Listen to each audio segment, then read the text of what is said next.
Hay días en los que pasas desapercibido en el fondo del grupo, cuidando las piernas, respirando tranquilo, y luego están esos días en los que el mundo entero quiere tu cabeza sobre una bandeja de plata. Lo que ocurrió en las oficinas del equipo emiratí no fue solo una planificación de calendario. Lo que llamó la atención fue que decidieron blindar públicamente a su nueva superestrella y lanzarla directamente a la jaula de los leones. El manager general tomó una decisión drástica. Sacaron a Isaac del Toro de la alineación para la Vuelta a España. La orden era clara: proteger a la joya mexicana tras su brutal tercer lugar en el Tour de Francia. Pero el plan de mantener un perfil bajo fracasó de inmediato.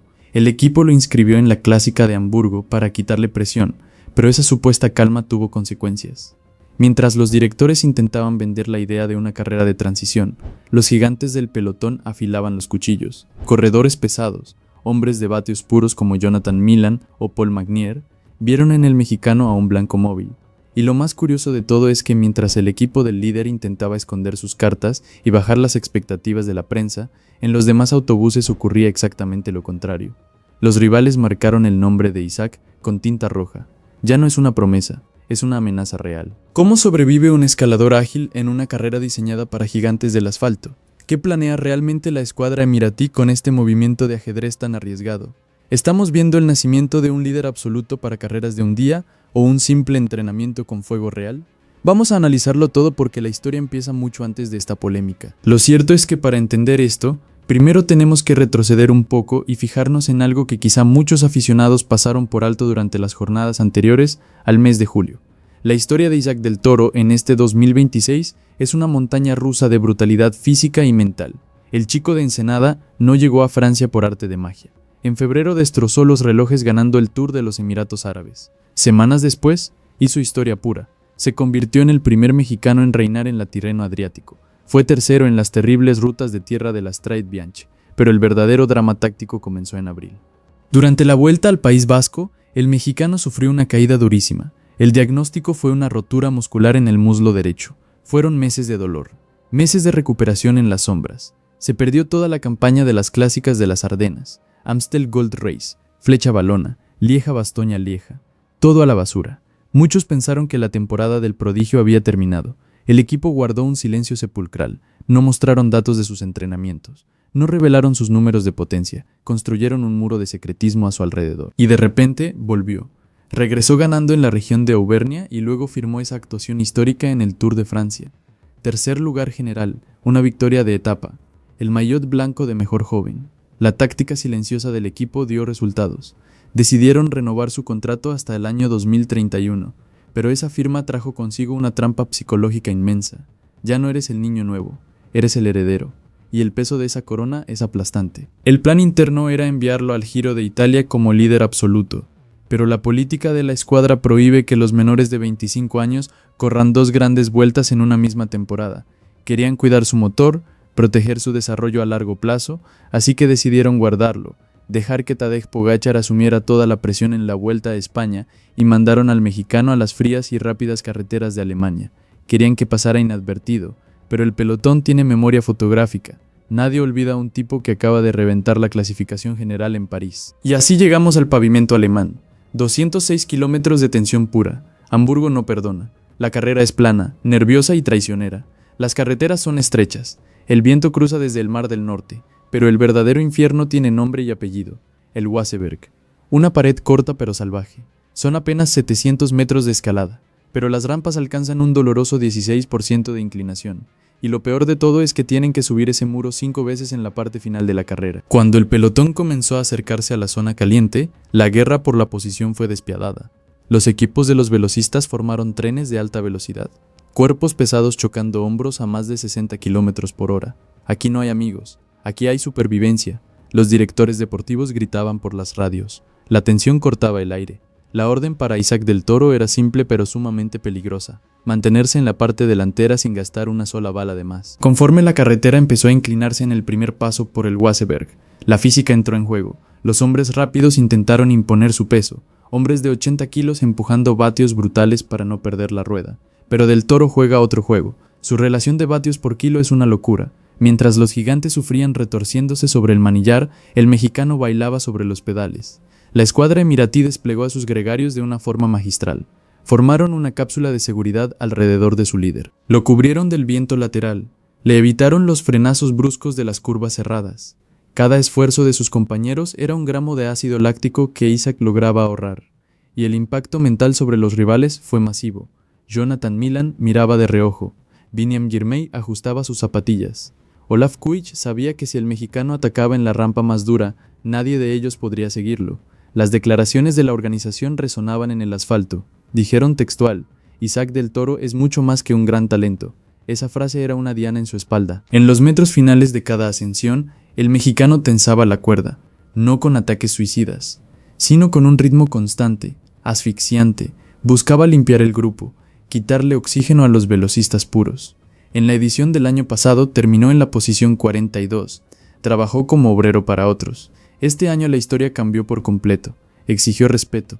Se plantó frente a corredores mucho más experimentados y le sostuvo la mirada. Al momento de cruzar el último repecho antes de la ciudad, el tablero de ajedrez quedó expuesto.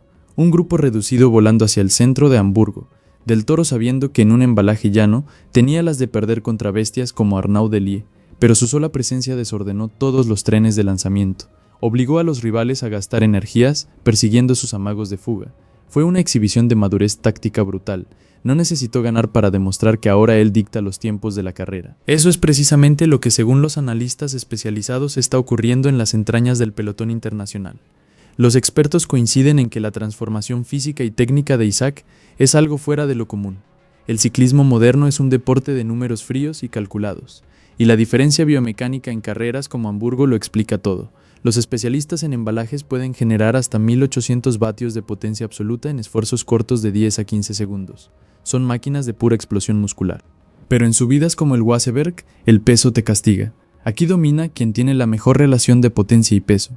Del Toro puede sostener más de 6,5 vatios por kilo durante los minutos que dura el muro. Eso rompe por completo los umbrales anaeróbicos de los velocistas. Para seguir al mexicano, un corredor pesado tendría que empujar cifras imposibles para su sistema cardiovascular. La temperatura central del cuerpo se dispara. La sangre no transporta suficiente oxígeno a los músculos. Se genera un colapso interno. Y no podemos olvidar los factores externos. El clima en el norte de Alemania suele ser engañoso. La humedad relativa te exprime los líquidos. La logística de hidratación en una prueba de un solo día es un arte. Pierdes un bidón y pierdes la carrera. Los masajistas del equipo se desplegaron en puntos críticos con bolsas de hielo y carbohidratos líquidos de asimilación rápida. El cuerpo de un ciclista de 22 años que viene de sufrir 3 semanas en Francia reacciona diferente. Pasar de la resistencia de una gran vuelta a la violencia explosiva de una clásica es un trauma fisiológico. Tu motor está diésel. Tienes mucho fondo físico, pero te falta la chispa rápida. El mérito del equipo de rendimiento fue reactivar esa chispa en pocas semanas. Usaron entrenamientos cortos de muy alta intensidad para despertar las fibras musculares de contracción rápida del mexicano, y funcionó a la perfección. Todo esto nos lleva a las consecuencias reales de este movimiento y a la guerra psicológica que se viene en el futuro cercano, porque el pelotón ya entendió el mensaje. La brecha de tiempos en los repechos demostró que Isaac está en una forma temible. El estado físico que mostró en Alemania encendió todas las alarmas en los cuarteles generales de sus rivales, y lo más interesante es la guerra de liderazgos dentro de los propios autobuses. En la escuadra emiratí hay una saturación de estrellas. Tienen talento para armar 3 equipos distintos. La convivencia entre egos siempre es un polvorín a punto de estallar. Ahora mismo, el calendario es un rompecabezas. Después de esta actuación, ¿qué sigue para el corredor latinoamericano? La mesa está servida para 2 opciones gigantescas. Un bloque de carreras en Canadá durante septiembre. Las pruebas de Quebec y Montreal. Carreras nerviosas. Circuitos urbanos rompepiernas que le vienen como anillo al dedo. O bien, quedarse en Europa, evitar el desfase horario del viaje a América y concentrarse en el otoño italiano. Correr la Copa Sabatini, el Giro de Emilia. Llegar fino al último monumento del año, el Giro de Lombardía en octubre. Sea cual sea la decisión, los rivales ya están tomando notas. Equipos enteros están modificando sus estrategias solo para neutralizar al chico de Baja California. Saben que dejarlo moverse en los últimos 10 kilómetros de cualquier carrera es un suicidio táctico. Para México, el impacto es inmenso. El país entero detuvo la respiración durante julio y ahora cada pedaleo de Isaac se analiza con lupa. Pasó de ser la sorpresa agradable a ser la esperanza nacional, y esa presión tritura a muchos. Hay corredores que se hunden bajo el peso de las expectativas de un país entero, pero el lenguaje corporal de este chico transmite una frialdad asombrosa. Parece no importarle el ruido exterior, su mente funciona a otras revoluciones. Esta carrera en Alemania no fue solo un regreso, fue una declaración de intenciones, una demostración de que el podio francés no fue una casualidad del destino, fue la confirmación de un nuevo orden jerárquico dentro del pelotón mundial. El mercado de fichajes ya sabe que este corredor está blindado, pero su valor sigue subiendo como la espuma. Si logra mantener esta consistencia, estamos hablando de un corredor generacional, alguien capaz de pelear rondas de 3 semanas y destrozar clásicas de un día con la misma facilidad. ¿Ustedes creen que aislarlo de las presiones de la Vuelta a España fue realmente la mejor decisión para su desarrollo? ¿O el equipo debió soltar a la bestia junto a su líder esloveno para dominar ambas clasificaciones y aplastar por completo la moral de los rivales de cara al próximo año? Déjame tu opinión allá abajo en los comentarios, porque el debate está ardiendo. Suscríbete al canal, activa la campanita para no perderte ningún análisis táctico profundo y deja ese buen like ciclista.